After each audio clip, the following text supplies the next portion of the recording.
सोचो एक सुबह हॉस्पिटल का कॉरिडोर, वाइट लाइट्स, मशीन की आवाज़।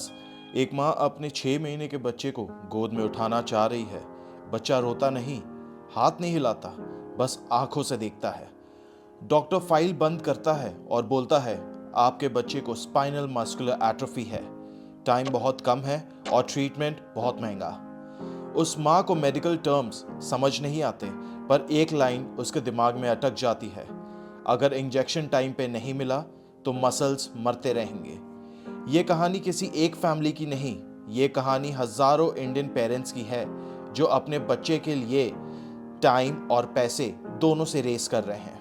आज की डॉक्यूमेंट्री में हम सिर्फ एक बीमारी नहीं समझेंगे, हम समझेंगे जेनेटिक्स का सच, साइंस का मिरेकल और सिस्टम फेलियर। इस बीमारी का नाम है स्पाइनल मस्कुलर एट्रोफी, SMA।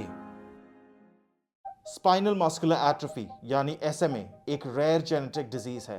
इस डिजीज में प्रॉब्लम मसल्स में नहीं होती, प्रॉब्लम होती है नर्व्स में।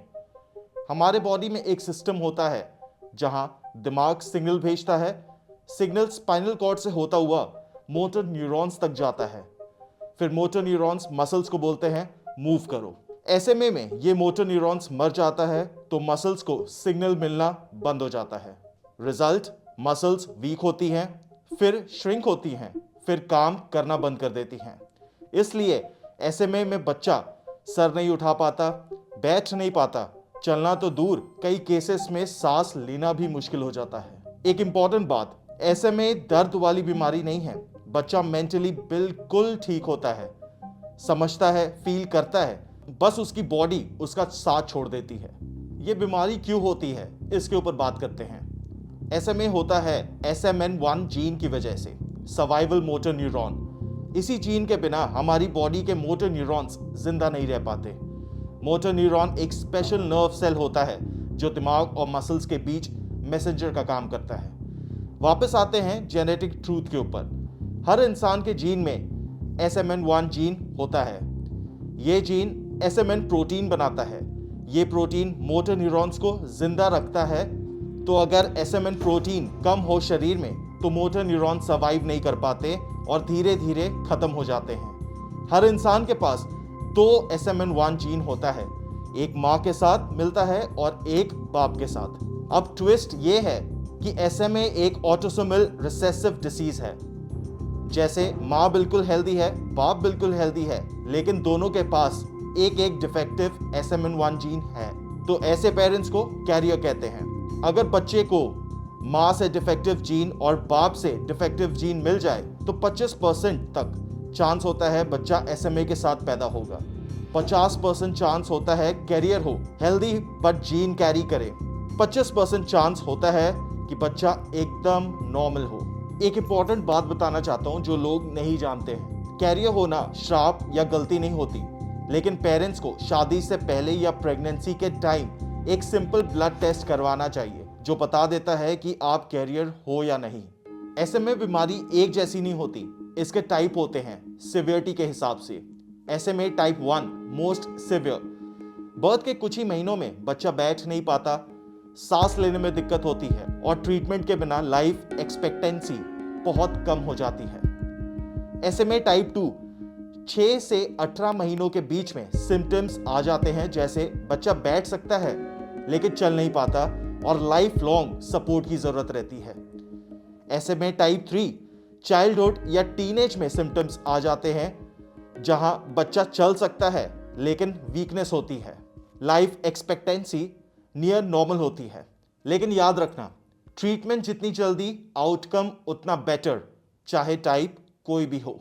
अब नंबर्स की बात करते हैं, क्योंकि बिना नंबर्स रियलिटी समझ नहीं आती। ग्लोबली हर 6000 से 10,000 न्यूबॉर्न्स में एक बच्चा SMA के साथ पैदा होता है। अप्रॉक्स हर 40 से 50 लोगों के बीच में एक जन कैरियर होता है। इसका मतलब आप हेल्दी हो सकते हो, आपके पेरेंट्स हेल्दी हो सकते हैं, फिर भी आप कैरियर हो सकते हो और आपको पता भी नहीं चलेगा। वर्ल्ड में 10 to 20 मिलियन कैरियर्स एस्टिमेट किए जाते हैं। हर साल thousands of new SMA babies जन्म लेते हैं। SMA रेयर है पर इनविजिबल नहीं। बस फर्क इतना है, डेवलप्ड कंट्रीज में डिटेक्शन अर्ली होता है, डेवलपिंग कंट्रीज में डिटेक्शन लेट होता है, और लेट डिटेक्शन का मतलब होता है lost time, lost neurons, lost chances, irreversible damage. एक बार अगर मोटर न्यूरॉन मर गया, साइंस भी उसे वापस नहीं ला सकती। इंडिया का कॉन्टेक्स्ट थोड़ा अलग है। यहाँ पॉपुलेशन ज्यादा है पर जेनेटिक स्क्रीनिंग ऑलमोस्ट नहीं के बराबर है। 10,000 से 25,000 SMA बच्चे इंडिया में जिंदा हैं। हर साल 1,500 से 2,000 नए SMA बर्थ्स होती हैं। कैरियर रेशियो है approx 1 in every 38 Indians SMA carrier हो सकता है। प्रॉब्लम क्या है? इंडिया में रूटीन न्यूबॉर्न स्क्रीनिंग नहीं होती। इंडिया में कैरियर स्कैनिंग रेयर है। इंडिया में जेनेटिक काउंसलिंग को लोग जरूरत नहीं बल्कि अमीरों की चीज समझते हैं। इसका रिजल्ट डायग्नोसिस लेट होता है, और SMA में लेट का मतलब इरिवर्सिबल डैमेज। एक बार मोटर न्यूरॉन मर गया, साइंस भी उसे वापस नहीं ला सकती, जैसे मैंने बोला। अब सबसे सेंसिटिव सवाल, क्या SMA का क्योर है? सच बोलूं तो 100% परमानेंट क्योर नहीं है, लेकिन disease modifying life saving treatments available है। ज़ोलजेंस्मा को दुनिया मेडिकल मिरेकल भी कहती है, और वर्ल्ड्स मोस्ट एक्सपेंसिव मेडिसिन भी। ज़ोलजेंस्मा क्या करता है? ये जीन थेरेपी है एक हार्मलेस वायरस AAV9 के थ्रू बॉडी में हेल्दी SMN1 जीन डिलीवर करता है। बॉडी खुद SMN प्रोटीन बनाना शुरू कर देती है। ये इंजेक्शन सिर्फ एक बार दिया जाता है, रिपीटेड डोज अलाउड नहीं है। इस मेडिसिन का मैन्युफैक्चर नोवर्टिस कंपनी करती है। इसका ग्लोबल लिस्ट प्राइस है $2.1 मिलियन, अप्रोक्सीमेटली 17 से 18 करोड़। इंडिया में मीडिया और फंड रेजिंग में 8 से 9 करोड़ बोला जाता है, depending on discounts, waivers, access programmes.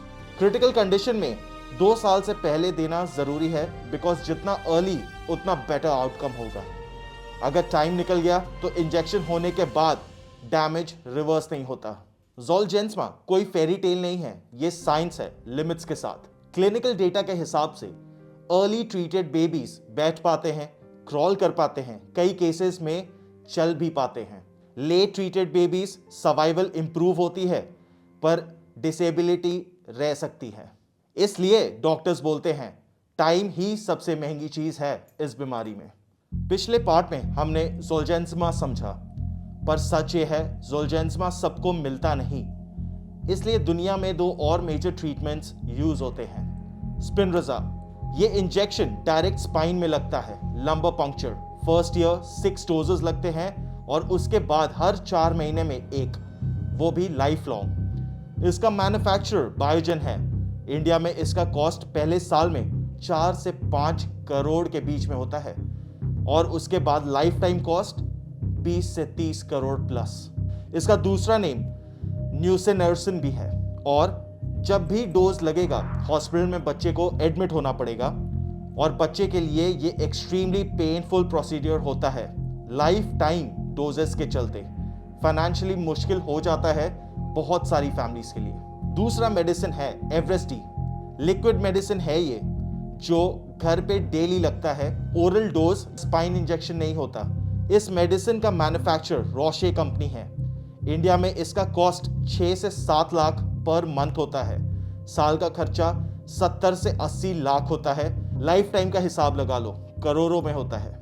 लेकिन रियलिटी यह है सिम्टम्स स्टेबलाइज हो सकती हैं, पर जीन जो डिफेक्ट हो गई है वो फिक्स नहीं हो सकती, जिंदगी भर चलती है। एक इंपॉर्टेंट क्लैरिफिकेशन, SMA के ट्रीटमेंट्स डैमेज को रिवर्स नहीं करते, लेकिन फ्यूचर डैमेज को स्लो या स्टॉप करते हैं। Early diagnosis plus early treatment आपको बेस्ट आउटकम देता है। अप्रॉक्स आउटकम अगर मैं आपको बताऊं तो अर्ली ट्रीटेड बच्चे 70 to 80% फंक्शनल माइलस्टोन्स अचीव कर सकते हैं। लेट ट्रीटेड बच्चों की सर्वाइवल इंप्रूव होती है, लेकिन डिसेबिलिटी रह जाती है। अब वो सवाल जिससे सब डरते हैं, एक इंजेक्शन 9 से 18 करोड़ का क्यों? सच सीधा है। पहला, जीन थेरेपी बनाना चीप नहीं। इस थेरेपी के रिसर्च में 10 से 15 साल लगते हैं। थाउजेंड्स ऑफ फेल्ड ट्रायल्स होते हैं, जिसके चलते बिलियंस ऑफ डॉलर्स इन्वेस्ट होते हैं। दूसरा, रेयर डिजीज है, कम पेशेंट्स होते हैं इसके, जिसके चलते कंपनी कॉस्ट कम पेशेंट्स से रिकवर करती है। तीसरा, one time therapy, Zolgensma therapy repeat नहीं होती, जिसके चलते फ्यूचर रेवेन्यू जीरो हो जाता है। चौथा, पेटेंट मोनोपोली। मार्केट में इन कंपनियों का कंपटीशन नहीं है, जिसके चलते प्राइस कंट्रोल नहीं होता। पांचवा, weak global regulation, specially low and middle income countries में। अब बात करते हैं सिस्टम की। इंडिया में रेयर डिजीज के लिए एक पॉलिसी है, national policy for rare diseases, NPRD। Policy बोलती है कुछ रेयर डिजीजेस के लिए फाइनेंशियल सपोर्ट मिलेगा, जैसे कुछ रेयर डिजीज केसेस में 50 लाख का असिस्टेंस है। पर यहां प्रॉब्लम शुरू होती है, 50 लाख वर्सेस 9 करोड़। यह कंपैरिजन ही सिस्टम का फेलियर दिखाता है। ग्राउंड रियलिटी यह है कि ज़ोलजेंसमा थेरेपी पॉलिसी के कवरेज में नहीं आता, स्टेट लेवल सपोर्ट ना के बराबर है। ज्यादा केसेस में पेरेंट्स को अपने आप फंड इकट्ठा करना पड़ता है। Central government routine funding provide नहीं करती और इंश्योरेंस कवरेज भी नहीं मिलता। बच्चा बचाना पेरेंट्स की पर्सनल रिस्पॉन्सिबिलिटी हो जाती है। क्राउड फंडिंग ग्लैमरस लगता है, पर रियलिटी ब्रूटल है। पेरेंट्स को डेली अपडेट्स डालने पड़ते हैं, बच्चे की फोटो शेयर करनी पड़ती है, अपनी डिग्निटी बेचनी पड़ती है। मेंटली पेरेंट्स गिल्ट, शेम और एग्जॉशन से रोज गुजरते हैं, और फिर भी गारंटी नहीं कि टारगेट पूरा होगा कि नहीं। कभी कभी सिस्टम पेरेंट्स की सुनते हैं और ह्यूमैनिटेरियन लॉटरी निकलती है, जहां एक कंपनी फ्री इंजेक्शंस प्रोवाइड करती है। हाँ, ह्यूमैनिटेरियन एक्सेस प्रोग्राम होता है, लेकिन सच ये भी है कि डोजेस लिमिटेड होती हैं, लॉटरी बेस्ड होती हैं, हजारों अप्लाई करते हैं और कुछ ही जीतते हैं। अगर आप सेलेक्ट हो गए तो जिंदगी बच जाएगी, अगर नहीं सेलेक्ट हुए तो सिस्टम आपके लिए नहीं बना। आज भी इंडिया में डजन्स ऑफ SMA डायग्नोज होते हैं। क्राउड फंडिंग प्लेटफॉर्म्स जैसे केल्टो, मिलाप, इम्पैक्ट गुरु ये हेल्प करते हैं, पर सच ये है कि हर स्टोरी वायरल नहीं होती, हर पेरेंट इन्फ्लुएंसर नहीं होता। कई बच्चे डेडलाइन क्रॉस कर देते हैं और फिर उनकी कहानी न्यूज से, सोशल मीडिया से और दुनिया से चुपचाप गायब हो जाती है। कुछ कंट्रीज में न्यूबॉर्न स्क्रीनिंग मैंडेटरी है। SMA बर्थ पे ही डिटेक्ट हो जाता है और ट्रीटमेंट जल्दी मिल जाती है। रिजल्ट, डिसेबिलिटी कम, लॉन्ग टर्म कॉस्ट कम और लाइफ क्वालिटी बेटर हो जाती है।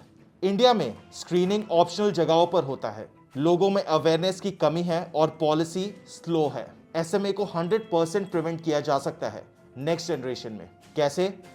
जैसे प्रेगनेंसी से पहले कैरियर स्क्रीनिंग करवाओ, पेरेंट्स अपने जेनेटिक्स की टेस्टिंग करवाएं, न्यूबॉर्न बेबी की स्क्रीनिंग करवाओ और जेनेटिक काउंसलिंग के बारे हर एक पेरेंट को जानकारी होनी चाहिए। प्रिवेंशन सबसे चीपेस्ट है, याद रखो, प्रिवेंशन सबसे चीपेस्ट है, लेकिन इंडिया में लोग सबसे ज़्यादा इसी को इग्नोर करते हैं। इन्फ्लुएंसर्स के पास मिलियंस में फॉलोअर्स हैं, उनके पास एक पोस्ट की पावर बहुत ज़्यादा है। उनका रोल डोनेट करना ज़रूरी नहीं है, शेयर करना ज़रूरी है, जो कि एक बच्चे को टाइम दे सकता है। साइलेंस भी एक डिसीजन होता है और कभी कभी डेडली होता है। लेकिन एक बात मैं आप लोगों को बोलना चाहूँगा, अभी कुछ न्यूज़ में आपने देखा होगा, लाइक जो बिग क्रिएटर्स है जैसे एल्विश यादव हो गया, JJ कम्युनिकेशंस हो गए, उनके पास भी एक जन आया था फंडिंग करने के लिए, and they help that person, मतलब कि उस फैमिली को उन्होंने हेल्प किया, राइट, एंड फंडिंग शुरू हो गई, बहुत अच्छी फंडिंग चल रही थी। लेकिन एक कैरेक्टरलेस बंदा, ऑफ कोर्स आप सबको पता होगा, उसका नाम नहीं लेना चाहता मैं because he doesn't deserve that, but he is characterless, आपको दिखा होगा टीवी शोज में। तो कैरेक्टरलेस बंदा कंट्रोवर्सी करने के चक्कर में उसने उल्टा सीधा बोला, इस डोनेशन को स्कैम बोला, जिसके चलते अभी वो डोनेशंस जिस रेट में मिल रहे थे उन्हें, उस फैमिली को, वो स्टॉप हो गया है। तो आई वुड अर्ज पीपल, मेरी जितनी भी आवाज़ जिन लोगों को पहुंच रही है, आप सर्च कर सकते हो इंटरनेट में, you will get to know that person, because ये बहुत ज़्यादा अभी चल रहा था। तो हेल्प करो, चाहे ऐसे जो भी होते हैं, हेल्प करो, इनको शेयर करो, 100 लोग को शेयर करो तो करो। Time is the most valuable thing in this kind of disease. ये चैरिटी नहीं है, याद रखो, ये चैरिटी नहीं है, कॉन्स्टिट्यूशनल ड्यूटी है आपकी। तो दोस्तों, साइंस ने बच्चों को बचाने का तरीका बना दिया है। अब सवाल साइंस का नहीं रहा, उसका काम खत्म। सवाल ये है, क्या जिंदगी सिर्फ उनकी होगी जो टाइम पे वायरल हो जाएंगे? अगर हम आज आवाज नहीं उठाएंगे तो कल किसी और माँ को हॉस्पिटल कॉरिडोर में वही लाइन सुननी पड़ेगी। टाइम बहुत कम है। हेल्प करना हीरो बनना नहीं, हेल्प करना इंसान बनना है। तो भाई, if you like this video, do like, share, comment and subscribe to my YouTube channel. Until next video, stay strong, stay राग।